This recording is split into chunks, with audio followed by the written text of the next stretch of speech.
Have you ever likened a grocery list to planning your marketing strategy? Well, today's guest is going to share how you can do just that. Meet Lisa Raebel of Rebel Girl Marketing, where she shares not just that, but just her words of wisdom on how you can understand marketing in such an easy way.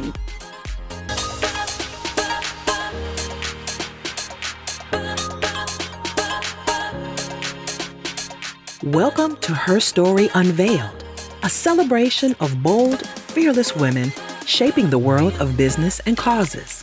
This is where resilience meets success. And every story is a testament to the power of perseverance. From overcoming obstacles to redefining industries, these women are paving the way for the next generation.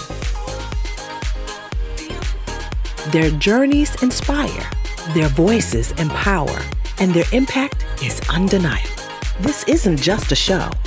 It's a legacy in the making.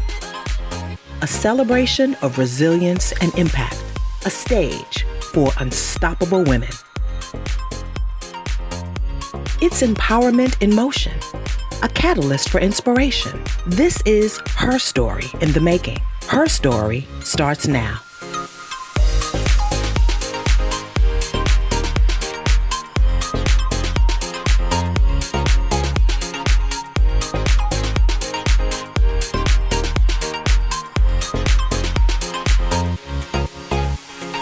Hello, and welcome to another episode of HERstory Unveiled with Possible Woman magazine.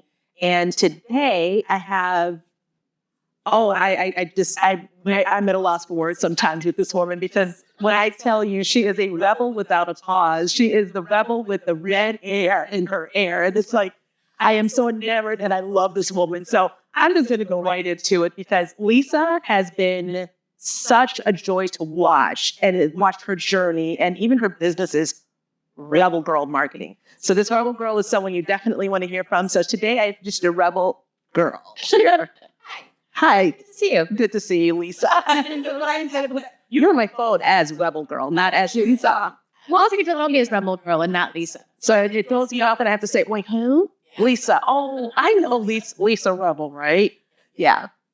But thank you for being here. I'm so excited that you're here, because I'm excited that you even decided to take this journey with me, because I have watched you for years. We've been clean it for years. We were roommates last year at a conference. So to have you on this journey with me is beyond honorable. So I am so excited. So thank you so much for being here. Of course, it's been a massive joy and an opportunity that I don't have any other place, which is you make it unique and special. So it's absolutely worth it. So thank you for allowing me to be.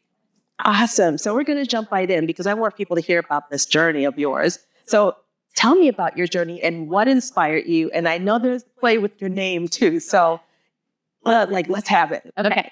So I was in corporate America, and I was reporting to the CEO, and I knew I needed to do something else, but I didn't know what that was. So I went to this women's retreat, and we had to walk to this lab, this tile lab floor. It took 20 minutes to just slowly walk to the tiles in this formation. And I went in white, or I want to say in for profit or not for profit, kinds of profit, because I have a mass practice for profit. And so as a marketing person, I was like, I don't know what I want to do next. So I walked in there, somewhere in the middle of this 20-minute little walk, had this big tile labyrinth. It switched to work for myself or work for somebody else. I don't know when it happened or how it happened, but I got to the end of this big circle, and it was, I need to work for myself. And I literally stood at the end of the circle like this, and the facilitator said, she's like, what are you doing? I go, I don't like the answer. She's like, what is it? And she would get out and explore it. And so I reluctantly became an entrepreneur, because it was never in my path. It was never something I wanted to do. But I knew I didn't want to go back to corporate America, because all of the red tape and the politics and the favoritism, and just they make things so much harder than they need to be. And I knew I needed to fix that when it came to marketing. So I explored starting my own business. I interviewed 5 entrepreneurs that I very much respected and had successful companies. The 2 of them said, I think it's a great idea, and 2 parody right away. So for clients. So I literally had clients before I even had a company. Oh, wow. It Wow. was pretty cool. That is awesome. Yeah. So what brings you joy in what you do? Like what makes you up in the morning? So, you know, when you're working with a client and they all of a sudden their eyes light up and they have this look of an epiphany on their face, they're just like, oh, I get it. That's what brings me joy. And I love it when my clients have that aha moment of they've been doing their marketing one way and we just make these couple changes in whether it's content or where to go or something like that, or even the pitch. Like just redefining what their pitch is. It's like they have the confidence, they stand up straighter, and they smile more, and they have more success. But it's that aha moment, which is why I love training so much in big groups. It's because I can watch the audience have that big aha moment, and I'm just like, how they're going to be okay because they're going to be successful. Because quite honestly, God into the business, the statistic of how many small businesses fail within the first 5 years. That's massive. And I grew up in a very small town, a very small community. And, big box walked in and, the 150-year-old men's center closed and the drugstore where all my customers after school closed. And I just saw my hometown just kind of fade away. And so for me, it was like, we have to stop letting small businesses fail. And of course, marketing mistakes is one of the top 4 reasons, right? And I know I can do something about it. So that's why Rebel will exist. And that's what really brings me joy. Wow. I will tell you, my epiphany when I heard you speak was the grocery list. Oh. That was like, oh, that makes sense. Yeah. Like, I get it now because marketing everything gets thrown in that bucket of marketing and it's PR is not marketing. All the things that get thrown in there, it's marketing, but it's a different type of marketing. Then there's digital marketing and then there's content marketing. There's so much. And it's like, you kind of broke it down. And actually, I'd like to, kind of talk about that just a little bit of explaining like what that grocery cart concept, how that came about, because you have books on it as well. Yeah. So my second book, called it's How to Feed Your Business, is about comparing grocery shopping and creating a grocery list to how do you create a marketing strategy, because it all starts with the strategy. I always compare it to like when you go to a grocery store and you're hungry and you just start throwing stuff in your cart and you get home and with substance of the actual things that make sense. You just for me, there's usually a bag of cookies and a Red Bull. But for me, it's the aspect of making the list, and I was trying to figure out how does Selena to apply like he was just not getting more strategy. And I was literally making out my grocery list, and it boils down to this. Your grocery list is about what's up. So what's on your calendar. You can relate that back to business. Like what's on your business calendar? What's coming up? Do you have any events? Do you have a workshop? Whatever the case might be. What's on your home calendar? Is I going to the neighbors for dinner and I have to bring an appetizer, or like who's coming over? Or like that goes back to who you're feeding then. And who you're feeding in your work is your audience. And so like who you're feeding in your personal life and your grocery list, it's about like, do they have a food allergy? Are they on a specific program? Are they dairy free or gluten free or whatever the case might be? So you need to know the very specifics of who you're feeding. And the same thing goes for your work. You need to know the specifics of who your target audience is. Or to that, we'll move on. The other one is like where you're going to go, right? Because there are some grocery stores that the meat or the deli is much better than another place, right? So you need to know where you're going to go grocery shopping. And the same thing is where's that audience hanging out? Where do they get their information? Is it Google? Is it ads? Is it a billboard on the highway? You have to know the where. Then it comes down to just what the quality of the ingredients on your grocery list. Talks about the quality of the content that you have today. So if you just break it down, you all going to grocery shopping. So like if you just think of it as, what's on my calendar, who am I talking to, where am I going to go, and then what am I going to say, it really breaks it down into the most simplest form of creating current strategy. That's it. Wow, that was a mouthful. Wow. I know. I'm just like, wow. I gave you a 45-minute excited about I was just like, whoa, that's a lot. I mean, the thing is, I did understand every bit of it. It's like, oh, yeah. So in my head, I'm going, okay, what can I do now? What am I doing differently? So it's like, but you make it easy to receive because it's relatable to something that I do every day, especially when I fuss at myself on you go to the store because you got to grab some items and you've got $40 basket and nothing in there is for dinner. or it's going to make. Yeah. Marketing is friction curves. Oh, that's a good one. So, wow. Wow. So the next question for you is, do you have any insights into overcoming setbacks or mindset shifts when it comes to marketing? Yeah. So it is the hardest thing to do in marketing is actually marketing for yourself. Okay. You're right. You are so right. Because we're so close to it. I mean, I am definitely the coward's child with the holes in my shoes because my marketing is not as good as it could be because it's hard to talk about yourself. And especially in the fact that, like, for us, Midwest ice or don't brag or you're not supposed to do this and all the stuff that we've been told. But the person who loves your business more is no one, it's you. You love your business like most. You have the passion for your business. So you have to literally get over it. Like literally, you have to tell yourself, get over it. And then when those saboteur voices, my name is Tina. Apologize to you listening. My name is Tina. And so I just tell her to shut what up. And I just say, I can't do this. I am worth it. I am smart. I have clients. They respect me, and I can do this. So between you have to get over the saboteur voice because you can. But if you try to hire out marketing without giving them that passion piece of it and having them understand that, it's difficult for somebody else to do your marketing because nobody loves your business. Like, we're going to do it. Correct. Mine is Sharon. Yes, mine is Sharon, but she's all the other pieces. Oh yeah, yeah. Whether it's want to bust you up or say something negative or Sharon comes out. That's not pretty. Tina's a B. Actually, when I did name my positive voice. So my positive voice, I learned this from a book I was reading. And it's like, why do we always name saboteur negative voice, but we don't name our negative voice? Our positive voice, our like power voice. So I named mine Laura, and Laura is much more powerful. Oh, now I'll have to name mine.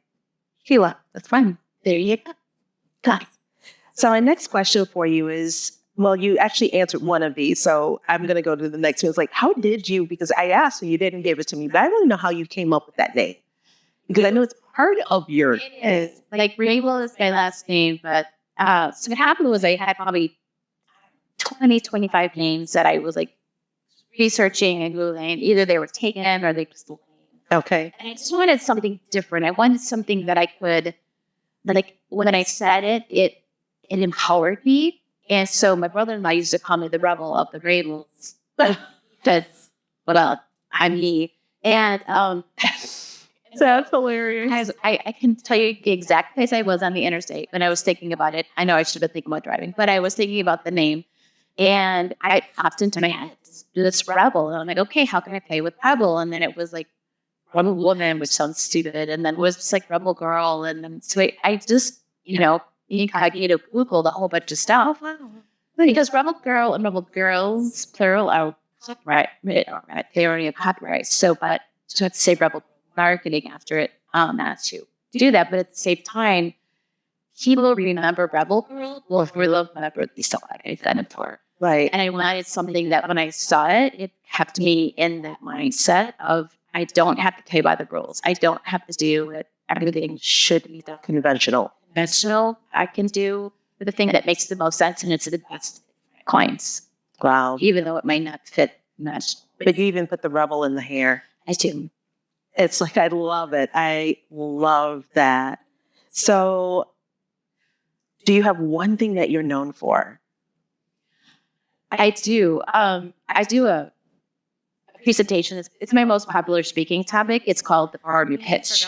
And it teaches people how to have a good introductory. Yeah, this is the tough love. I don't like calling it a sales pitch because you're not going to sell anybody anything in 30 seconds. And I'm not going to call it an elevator pitch because everybody's on their phone in the elevator anyway. So I call it a power pitch. And it's literally less than 15 seconds. And it's just to grab somebody's attention and start a conversation. And I've known that because what's funny is that when I go to networking things that people have to do their like introductory pitch, they always, people who've done my class or that onto my training, so always look at me like, I want to do what Lisa's here. Because they get all nervous because they're like, I'm not going to judge you. Like, right. Yeah, but I'm known for like how to create a really good power punching and introductory pitch. So what's yours? I is at the Nanny McPhee of marketing. I help my clients until they need that. Wow. That's changed. It was something different before, wasn't it? More professional one. It's as a marketing strategist, it's my job to make sure that when your clients and prospects need what you sell, they think with just. I have both. I like Nanny McPhee. Well, it's more memorable. Yeah, so Disney catches up. But yeah, so when I first started, and that's what I was using. They either called me Rebel Girl, or they called me Nanny McPhee. They didn't know my name, but they remembered me, and that's part of her. Marketing's and that's the power of your pitch. Yes. And that's the power of your pitch. Like, oh my God, I think we're going to have to do that one again because it's been a couple of years since you've done mine with me and I've totally like pivoted, turned, leaned left, right, I'm in a new car, another planet. Yeah, all new things. So we're going to have to redo mine. So how has all of this affected your career as Rebel Girl Marketing, everything that you have going on? Well, my company, my services have shifted probably 3 times in the past 7 years that I've been in business because I started thinking I could do everything for everyone.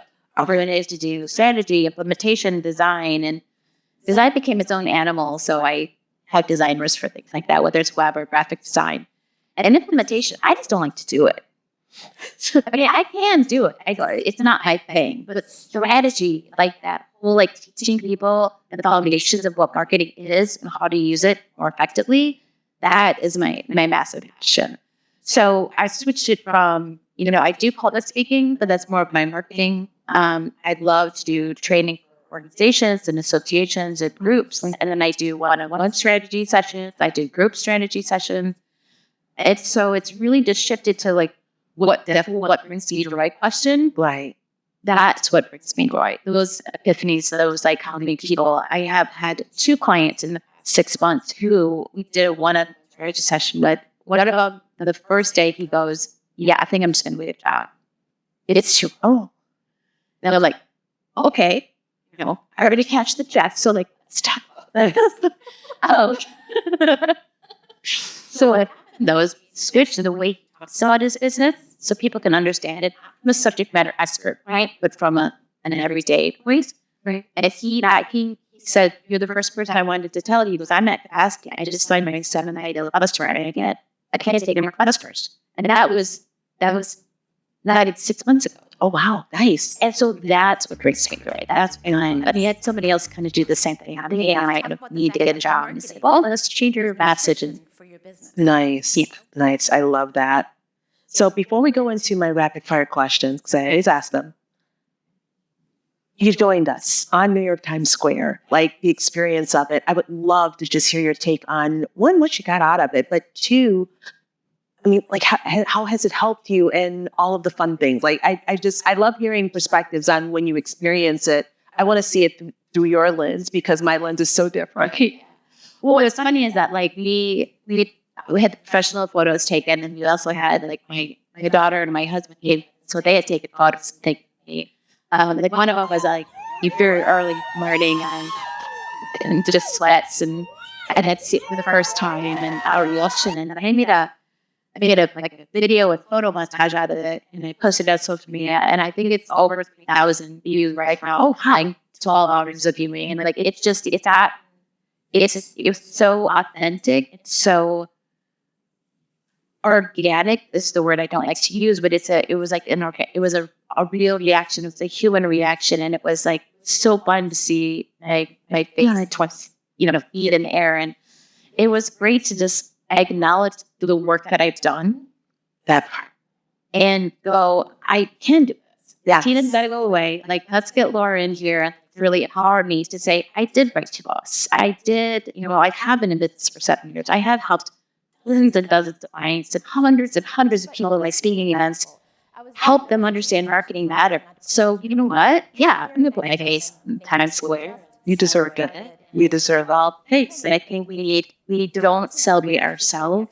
Celebrate our clients, but don't stop to celebrate ourselves. And I think that was what was great about it. And then obviously using it in my marketing has been very cool. So I get teased off on my family, but that's okay.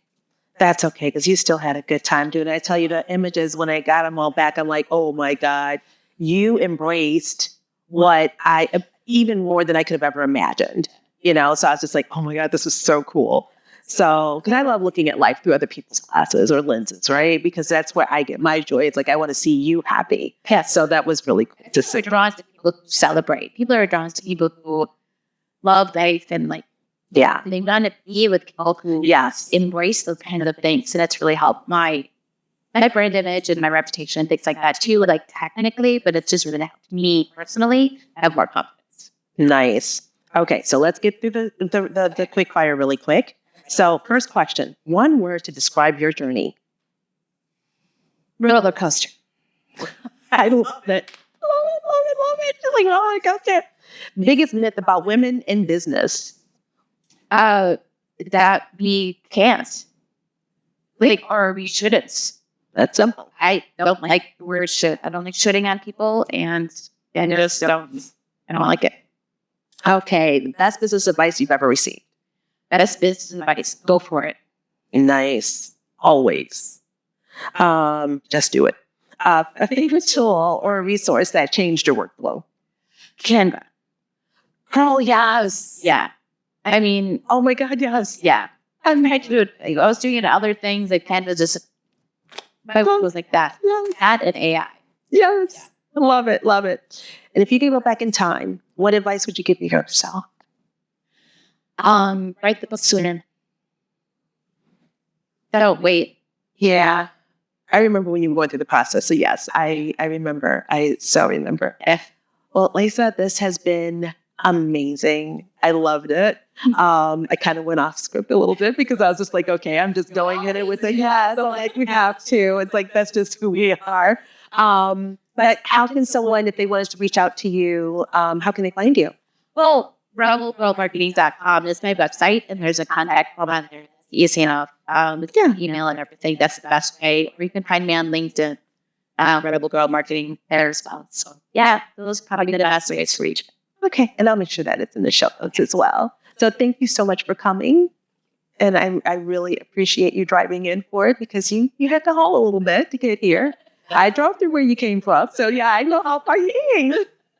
So thank you for coming. So thank you so much for joining us today and meeting my amazing friend and kind of sister, even though I haven't known you for 15 years. But they say once you've known someone for 15 years, they become family. Not so much. I just adopt people. I don't care. And your daughter's my daughter too. So I'm taking everybody's daughters. It's just, we're just going to have our own little retreat. So thank you all for coming. This has been great. Thank you for watching. And until next time, I will see you then. Have a great day. Bye. Today's episode was brought to you by Renee Michelle Events. Creating your vision is more than a pretty picture. Imagine entrusting every detail of your wedding, social event, or corporate celebration to someone who understands and ensures flawless execution. This is Renee Michelle Events. Your time freed, your vision captured.